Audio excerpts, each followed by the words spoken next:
Hello everyone. Welcome to the session 10 Things You Need for AI-Enabled Knowledge Discovery. My name is Swami Chandrasekharan, and in this session, I would like to cover three major objectives. We're going to talk about what is the anatomy of a knowledge discovery pipeline or knowledge discovery system, what are the individual components that make it up, and we will go through each of those components in detail, one step at a time. Then for each of those pipeline components, I'm going to talk about some of the architectural considerations you need to take into account. Then for each of them, we'll talk about or discuss what are some of the pragmatic realization aspects, including tools and frameworks that you could potentially use to address them. So let's dive into it. So first of all, as I said, right, these knowledge discovery systems have a lot of things. So we're going to talk about 10 key concepts, all the way from what is the anatomy to how do you look at the individual piece parts in the pipeline, and how do you address each of those topics in detail. So first of all, if you look at what are these knowledge discovery systems. Before we get into the specifics, you got to look at the types of data that you deal with on a daily basis. There are different ways to describe the type of data. So one classification could be you got structured data, which are data in your rows and columns in your databases, data warehouses, records in your CRM system, or in your Excel spreadsheets, data that is out there. Fairly structured. It's got column definitions. You can have a glossary for it. It's got a structure to it, so you can do query mechanisms like SQL and whatnot. There is also unstructured data, which is more than structured data per se in this day and age. These could be anywhere from documents, which are contracts, legal agreements, could be emails, could be product documentation, product blogs, product reviews, X-rays, images, videos, whatnot. So the reality is you need to have systems that can ingest and handle both types of data. And as you could very well understand, these different types of data require different types of techniques to ingest and process and make it available for querying.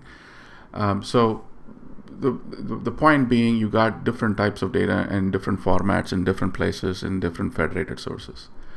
Now, if you look at what are these knowledge discovery systems, fundamentally these knowledge discovery systems allow you to find useful insights and knowledge from a vast amount of data. So this is not data sitting in one place, you go query it, job done. This is data that could be disparately distributed, federated across on-premise, on the cloud, on different clouds for that matter, and even within your premise in different systems. So how do you collect all of this data, and how do you have them processed through a pipeline so that in the end you would be able to find useful insights and knowledge from it, based on which you could take actions and do further things. But before we get into these knowledge discovery systems and what are they made up of, there are some fundamentals, right? You need to kind of answer before, or aspects you got to answer before you actually go start designing these systems. So first of all is, what are the questions? What do you want the data to answer? Because that drives the type of sources you need to go after, or the type of data elements I need to ingest and whatnot. So as an example, your question could be, I need to understand my customers better or serve them better, or I need to understand contracts that need renegotiation or restructuring, or I want to improve my product innovation. So these are fundamental driving factors for why do you want to build these knowledge discovery systems, because questions lead to data you want to go, that leads to a system you may want to design, and that leads to insight, which leads to actionable intelligence. Then based on the questions I have, I need to know the data sources. I need to know the data sources which I have within my control and outside of my enterprise. And also, most importantly, understanding access privileges, the veracity of that source. In this day and age, everybody has a data source, but how do you trust the veracity? So veracity is very important, and provenance of how that data got created and whatnot. And one thing with all of these discovery systems are you need to be ready for iterating. It's no one shot, you're done, and everything works.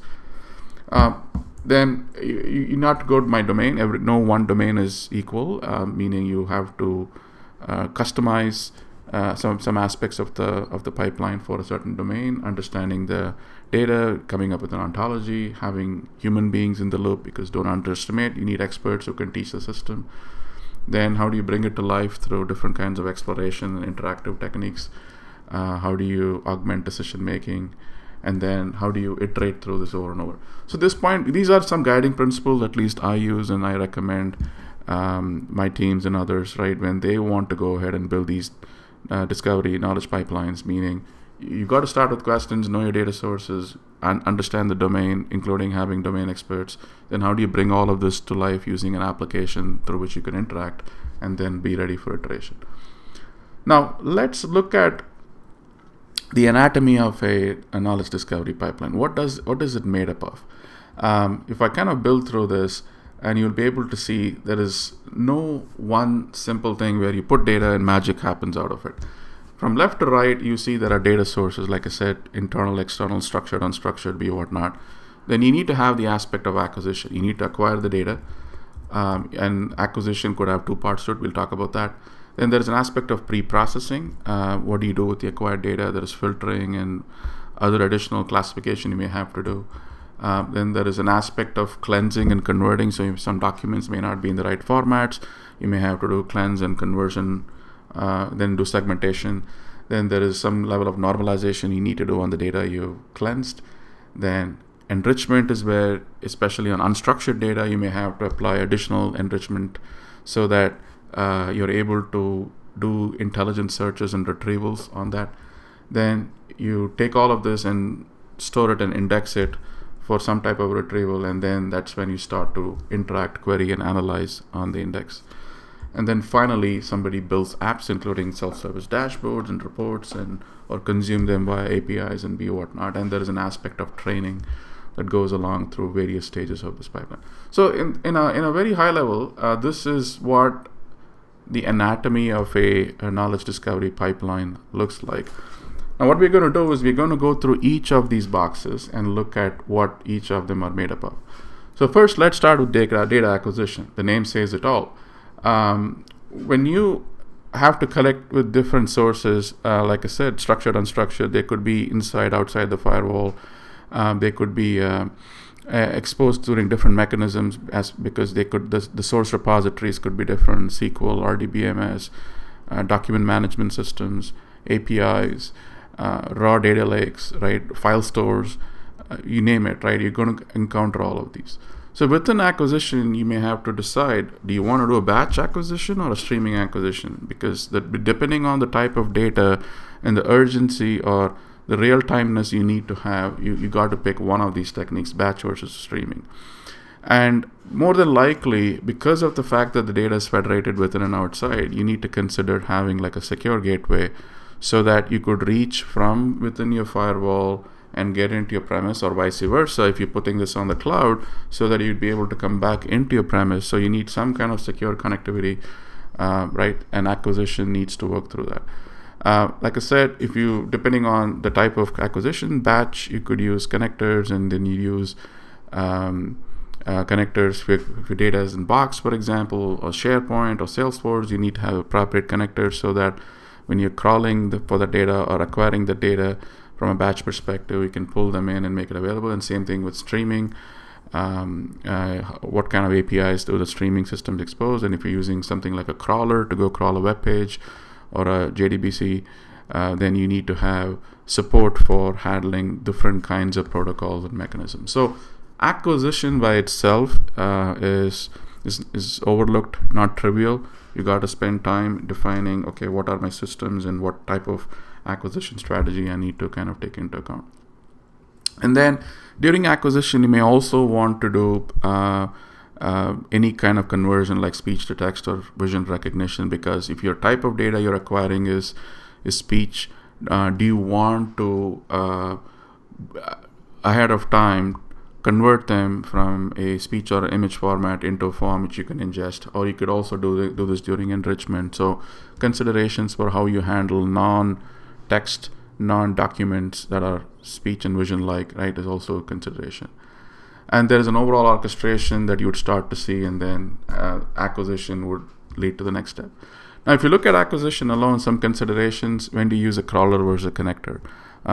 Difference being, connectors are usually for a very, very specific protocol or an API, and then getting and retrieving data out of it, versus a crawler where you go crawl everything from, for example, HTTP crawler, where you go crawl an entire website and get everything out of it. Secure gateway, I talked about it. You need to have secure connection when you're going from or outside of your company firewall.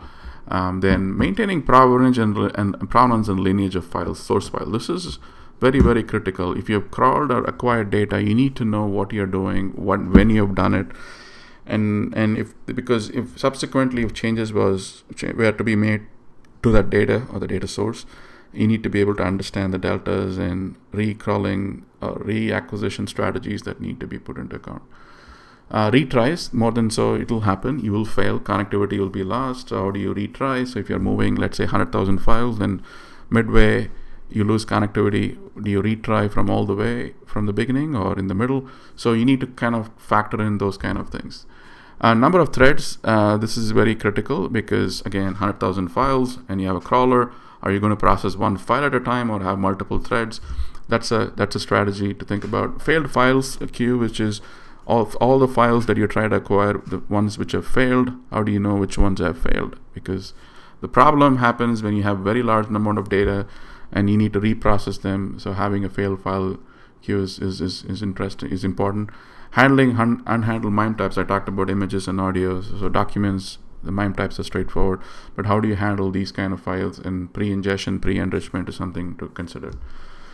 Points to remember architecturally. Remember file size maximum. You need to understand how much the source you're getting and the ingestion pipelines is designed to handle as a maximum individual file size. You need to know how many characters you're going to select for enrichment subsequently, so that defines your segmentation strategy. Then if you have large number of files, using crawler is recommended. Then also have strategies in place for non-PDF like images and whatnot. From a tooling framework, I'm going to recommend open source. There are a ton of commercial out there, but I'm going to keep it to open source for this session. You got the likes of Apache Nutch for from a file crawling or a document crawling perspective, Kafka for streaming. Then you've got other mechanisms including Talend for ETL, then Apache Spark, which is almost a catch-all for everything. Then other systems like Node-RED or N8N or Apache Storm and NiFi, which could be used for overall orchestration of these pipelines and paper. So there are options out there. You don't have to reinvent anything from the scratch. These are some options which you could think about. Moving along, so you've acquired the data. Now you have the data come in, and now you have to do some level of what I call pre-processing. So what is pre-processing? Pre-processing is where you're trying to ensure things like, okay, is the quality of the data I've acquired good? How do I quickly check the quality? Or what is the metadata of this data I'm calling? You may want to create your own custom ontology and hence a custom metadata so that at indexing and retrieval time, they all become useful for you. So a metadata strategy is very important in the pre-processing step.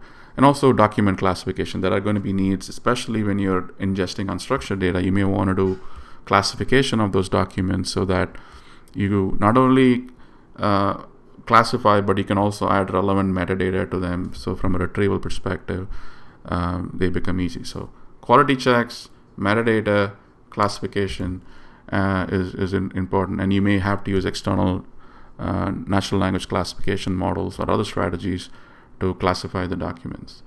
And then you pass on to the other pages. So considerations, how do you handle duplicates? You're going to have duplicates. You can filter some of them out in your pre-processing. Then how do you, we talked about classifying documents. Let's say you're ingesting PDFs, and they could be contracts, they could be product literature, they could be invoices, they could be employee resumes. So depending on the type of data you're ingesting, you may have to classify them appropriately as well. Then OCR is going to be an issue, especially when you're having scanned documents. are you going to filter out documents that are of certain dots per inch and below, right? You don't want to handle anything below 300 because your quality is going to be pretty low from a conversion perspective. Then filtering and rejection is all right. You have to start to reject certain kind of files and say, look, I don't want to go spend too much of energy processing something that I will not be able to process for the full degree of accuracy from an extraction point of view subsequently. Then organizing these things by collections is also useful. You don't want to put everything, like you don't put every document, for example, in your computer in one big folder, right? So you organize them. So having them as collections is useful. Metadata, like I stressed upon, having an ontology for your domain, for your needs, and using that as a metadata for your documents is going to be maintaining provenance and lineage. I talked about it. Essential. Don't underestimate the need for lineage, because otherwise you won't know what you have acquired and what you need to re-ingest and be whatnot.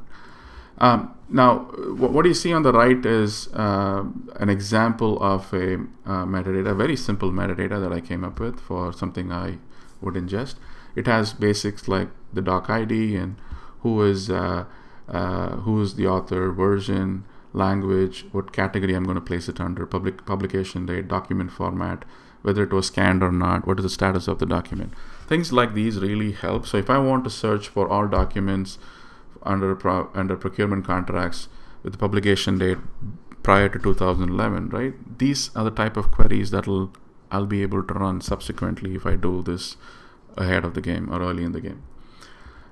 Considerations, again, what you see is the type of query I could run. I was talking about considerations. We talked about points to remember. Always use the content type parameter to indicate the media type.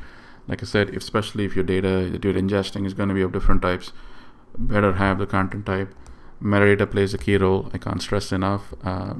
Going as rich as you can is going to be useful, especially when you want to have some sort of structuredness to the queries that you run in the end. From a tooling perspective, considerations, Apache Atlas, that gives you a consistent framework to define metadata from when you query from different backend sources. You could use Solr and Solr classification to classify documents. You could use combination of one of either Spacey or BERT or Allen NNP, through which you can train custom document classifiers when you want to classify, let's say, unstructured data.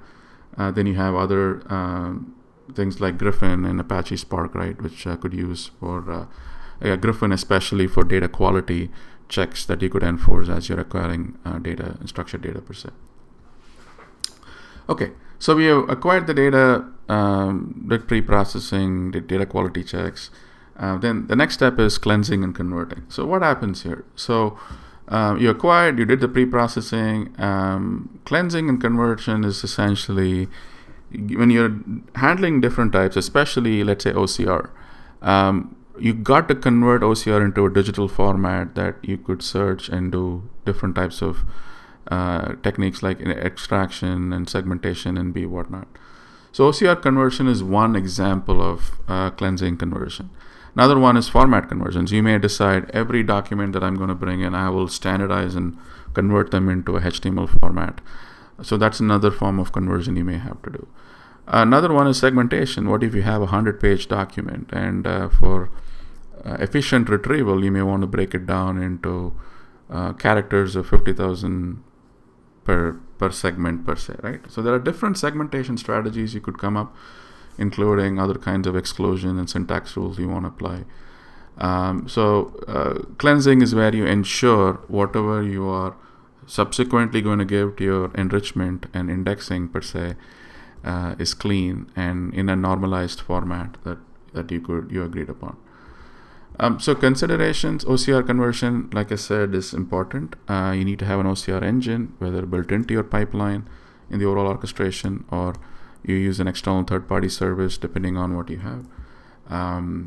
Then configuration templates is something that I create. So when you're handling, let's say, a PDF document, you may define a config template to say, here is how I'm going to break it down or segment it to. Here is how I'm going to handle headings. Here is how I'm going to handle figures. I may extract and index the figures in a different place. So configuration templates really helpful for repeating and reusing, so you have some level of standardization. So an example of what a config template might look like is what you're seeing on the screen on the right here, right? So it explains how I would want to handle PDFs and how do I, and in my case, I've decided JSON is the format in which I'm going to convert everything into. Then you can also define format conversions based on document classification. You may define, say, contracts. I'm going to handle contracts in a particular manner.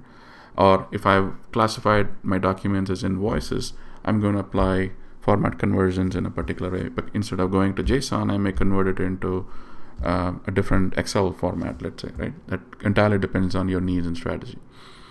Going with JSON versus original, this is a big debate out there. Do you convert everything, let's say 100-page document, into a JSON, or you maintain the original document structure? The jury's out there, right? I've seen both useful, and you need both, where you have provenance from the JSON to the original PDF. So that's something that you need to think about. Language detection, which is how do you are going to encounter documents that are not going to be in the primary language for the pipeline. You could build a multi-language ingestion pipeline. That is going to become a bit complex. It's not impossible, but are you going to have language-specific pipelines so that you detect language and route them through the right pipelines? That's something to think about. Then there are post-enrichment normalizations. We'll talk about it. Some other additional points to remember. PDF, when you want to convert it into JSON, right, I would recommend you go through HTML and intermediary.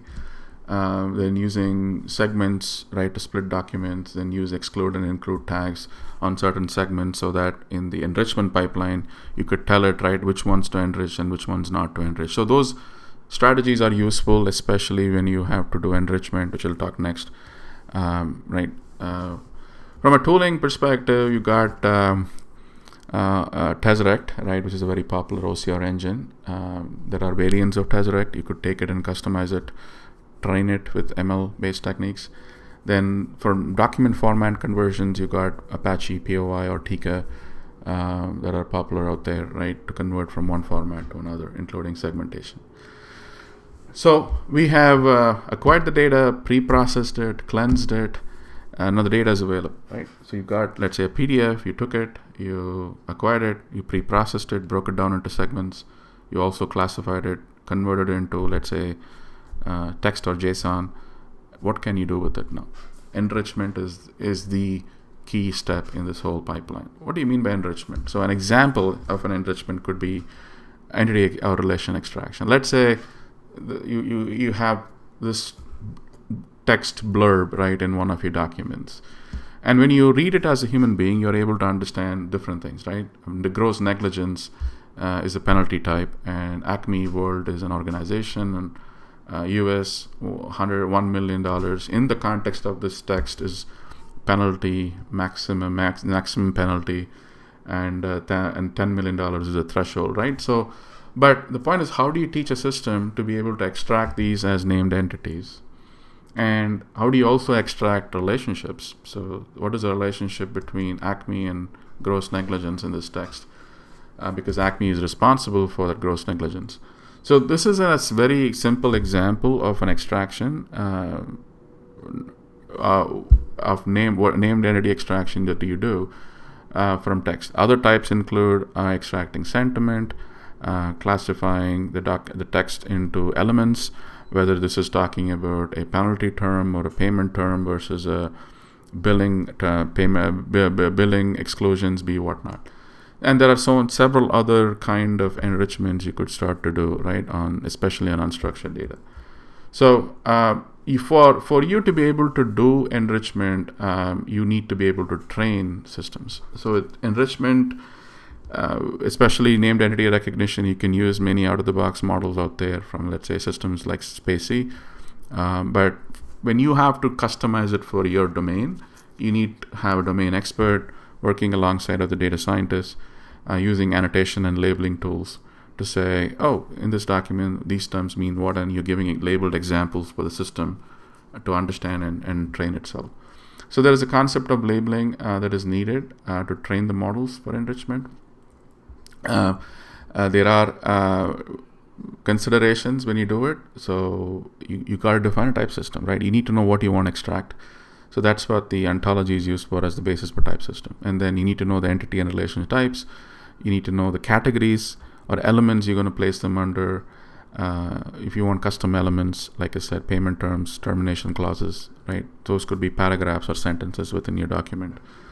Then you need to have a tooling that domain experts can use. This is not geeks, right, doing training. This is data science. This is domain experts who know the domain, know the business.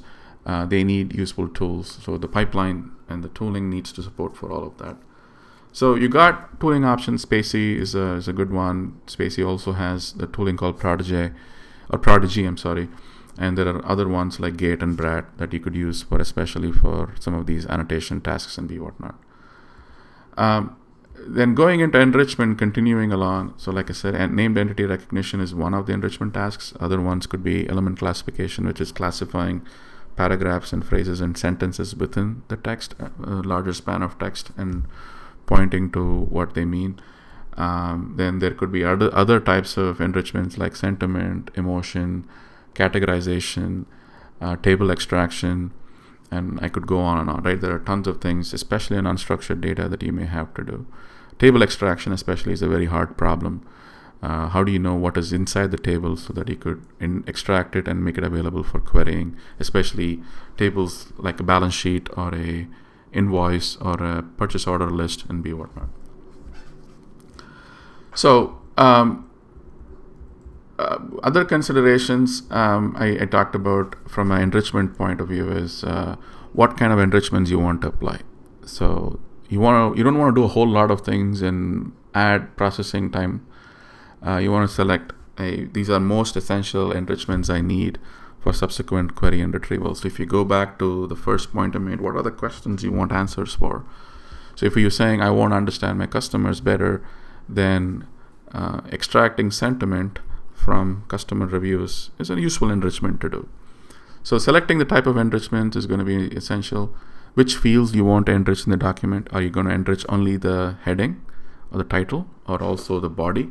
So that's another strategy to decide. We talked about the type of enrichments, emotions. They get into advanced kind of enrichments you want to do. Then what do you do when you have to re-ingest? Are you going to re-enrich all over again? And this is where the include and exclusion tags, if you remember, I mentioned a while ago, become very important. Especially in the pre-processing side, you could define which are the sections when you re-ingest you want to re-enrich. So metadata plays a key role, tags play a key role on that strategy. Then from a tooling perspective, you got Spacy, which we talked about. Allen NLP is also another useful open source collection I would recommend you all look at. They has some advanced NLP libraries that you could leverage.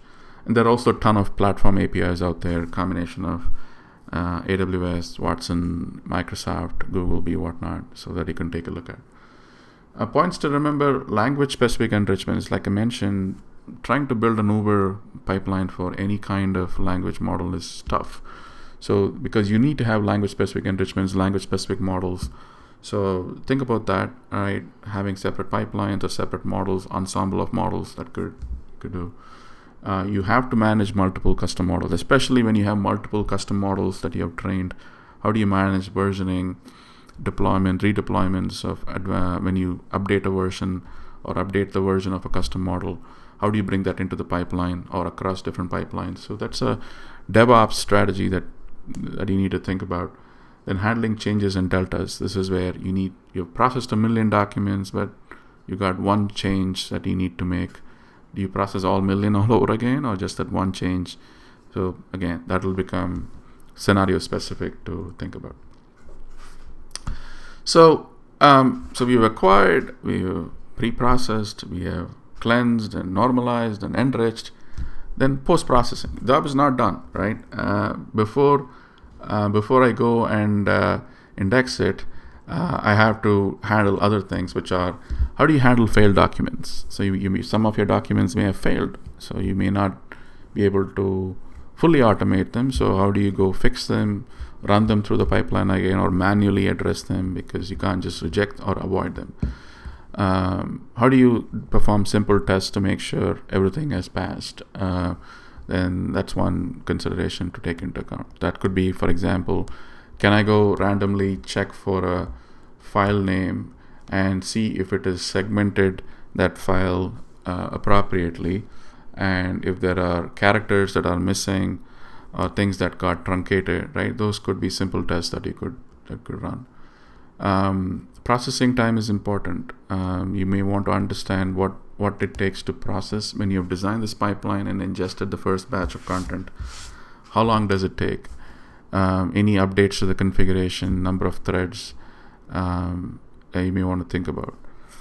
You also want to have this overall data orchestration pipeline, which I had in the figure. We didn't quite talk about it. The reason for having that overall pipeline orchestration capability is precisely for these various things. So you've got to orchestrate not only these individual tasks, but there are going to be these handling failures, handling configurations, calling an ensemble of models, being able to parallelize. So there are a lot of things that you may have to kind of think about. So hence the pipeline orchestration becomes key. Then you have the data now. You've done all the tasks from acquiring to post-processing. Now it is ready for indexing and storing and indexing. Storing and indexing is part where you're making it available for retrieval, name says it. But the point is, there is not going to be one single way to store them and one single way to retrieve them. So there will be multiple storage engines. You may end up in a data lake, you may end up in a data warehouse, you may end up in a document database, you may end up in a knowledge graph. There are going to be different endpoints, and there are also systems that are evolving where you can support different types of indexing per se. So the point here is you maybe have to be ready for indexing in different places, including different collections, so that retrieval time, certain users have access only to certain collections, so you can start to bring in role-based access controls on these collections and storage indexes per se. So considerations, where do these ingestion results get stored? So after you have processed and indexed everything, you need to have a separate place where the results of the ingestion get stored. How do you back up storage? How do you have redundancy of your storage? So in case something goes down, do you have a backup and redundant players? Collections and multiple collections, I talked about it. You don't want to put everything in one single index or collection, because if you want to kind of enforce security and authorization, role-based access, be whatnot, having them in separate collections would be useful. As an example, you could have all your contracts in one collection or all your invoices in another collection. So a particular user will have access to only contracts or only invoices or both, depending on what you want to do. Then also useful when you want to ingest only one collection and those set of documents. So ingestion frequency and re-ingestions become useful. Check your disk usage periodically. It's often not discussed. You can end up with pretty large disk sizes, not only from a storage cost, which is cheap, by the way, but still you may run out of storage. Your ingestion pipelines, I've seen cases, have failed because you have no destination storage and you end up re-ingesting it all the time. You got to think about indexing which fields you want to index, right? Like I said, you're indexing on the title or the body. What attributes are you doing it on? Both. How many fields are you going to index? Because it has performance considerations on the retrieval, right? Either ways. And search query time and search retrieval times as well. From a tooling framework perspective, you've got options. We talked about Spark, which is a catch-all per se. Then you got Solar. Then you've got Gora, which you could use for multi-document format retrievals. Then Cassandra. Then you could use Elastic and Kibana combination, logstash combination for retrieval as well, then OrientDB for knowledge graphs or RDFs and other kinds of document DBs per se.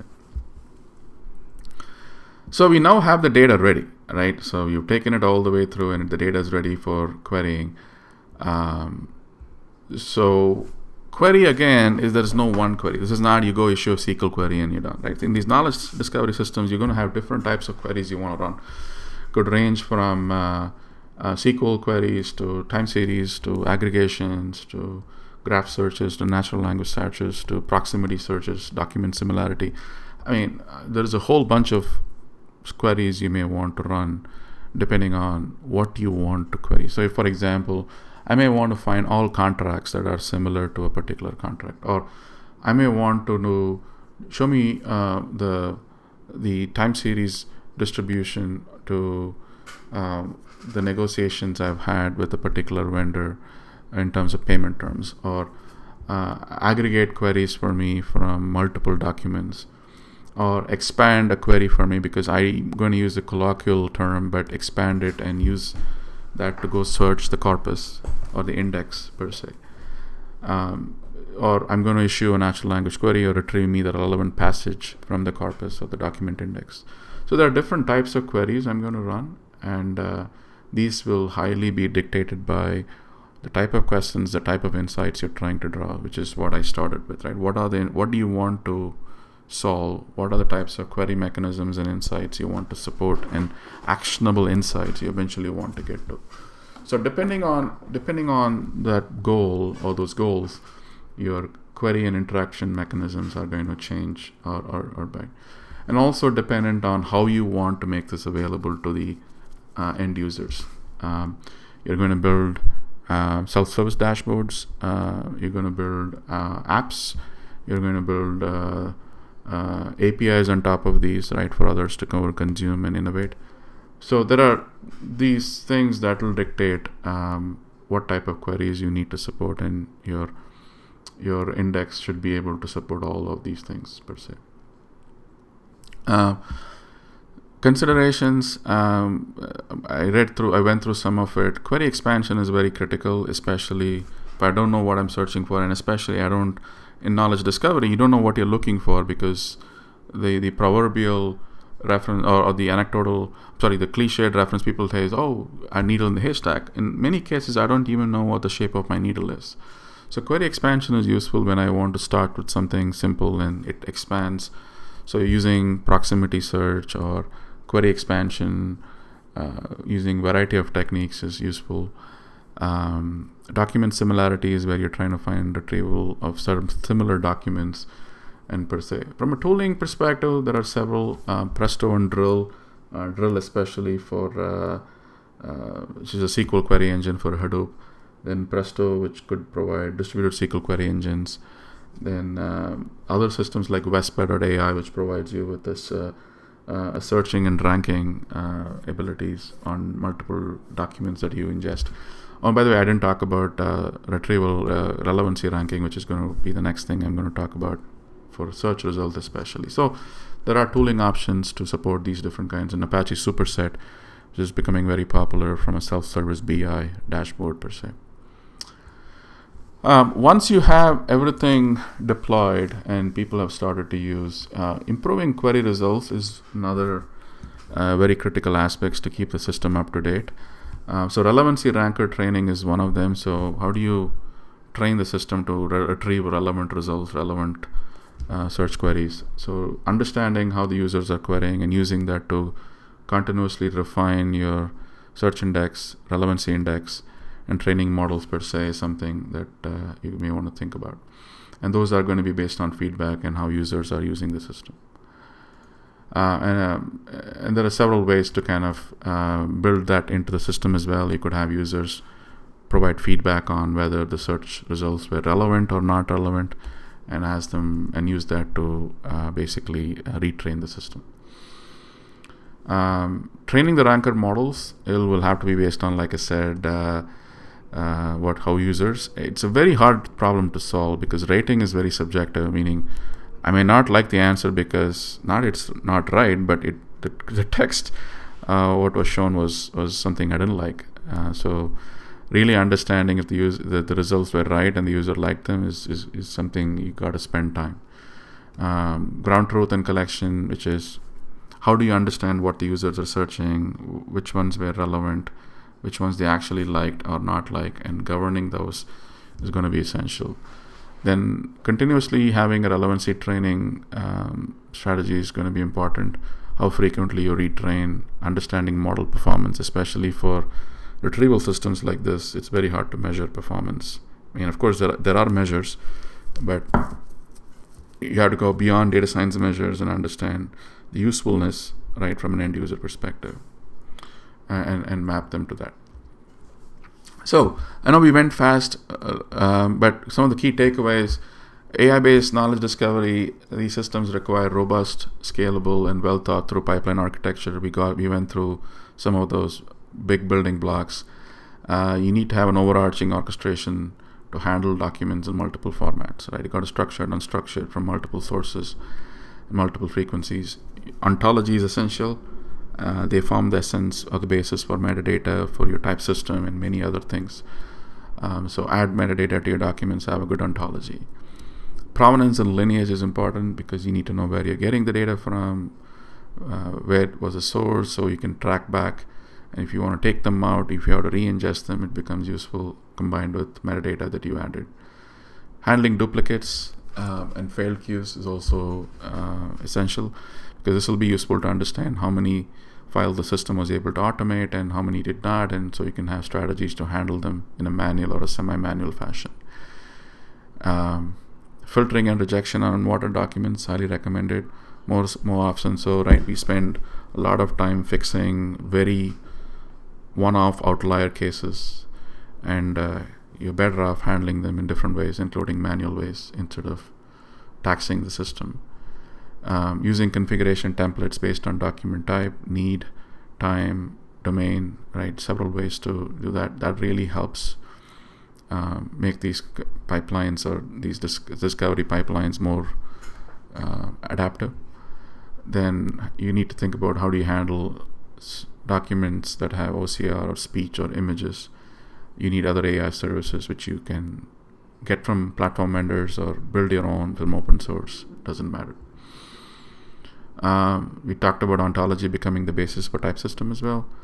You need to select what type of enrichments you want to apply depending on the type of need you have. So this is where configuration templates also come in, where you could say, for this document type or this need, I'm going to apply these kind of enrichments, sentiment for customer reviews, and don't worry about classification from customer reviews, as an example.